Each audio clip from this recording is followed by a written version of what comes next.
Oh wait, I'm warning you right now. No, don't you dare. Oh. Powerles is not a standalone novel. No. I didn't realize this until I was about 20 pages from the end and realized there was not enough time to wrap everything up. No! It was not pretty.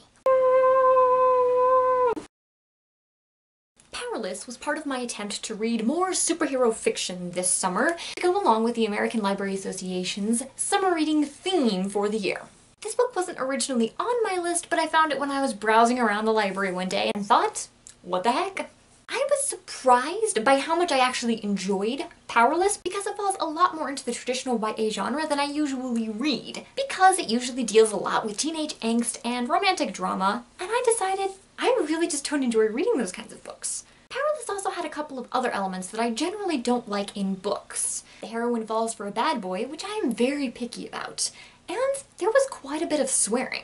The reason I couldn't put this book down was mostly because of the characters, but also the way the authors play with the concept of good and evil, or to be more specific, heroes and villains. Kenna Swift, our heroine, is feisty, stubborn, strong-willed, smart, and capable. She's also powerless in a world of superheroes and villains. Despite her willingness and her ability to stand up for herself, she is often considered weak and fragile, not just by her powered peers, but by her own mother. It was Kenna's frustration at this underestimation, her determination to rise above it, and her awesome sass that kept me turning pages. She is fantastic. The story jumps right into the thick of things when 3 villains break into the super secret superhero lab that Kenna is working late at, all alone. And what does she do?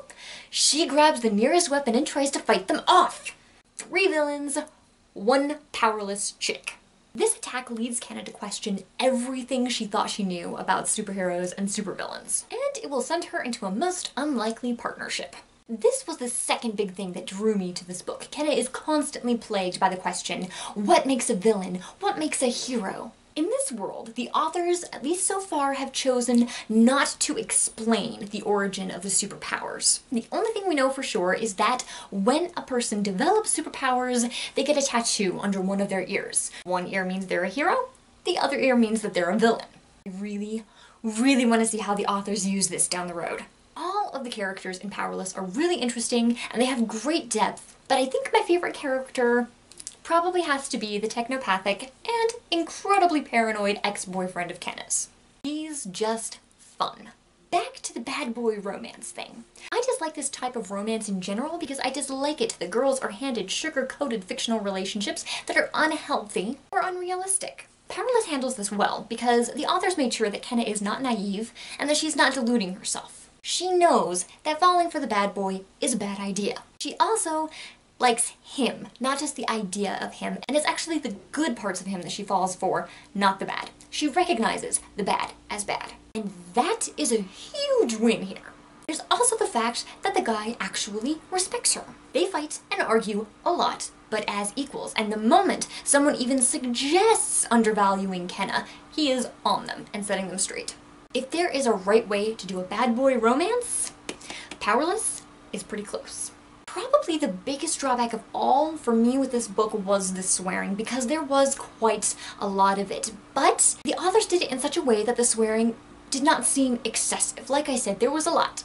A lot of the characters swear on a pretty regular basis, but because it was always, I don't want to say appropriate, but it was understandable in all of the situations. For that reason, it did not feel excessive. It did not feel like the authors were just throwing in swear words to try and relate to that kind of audience.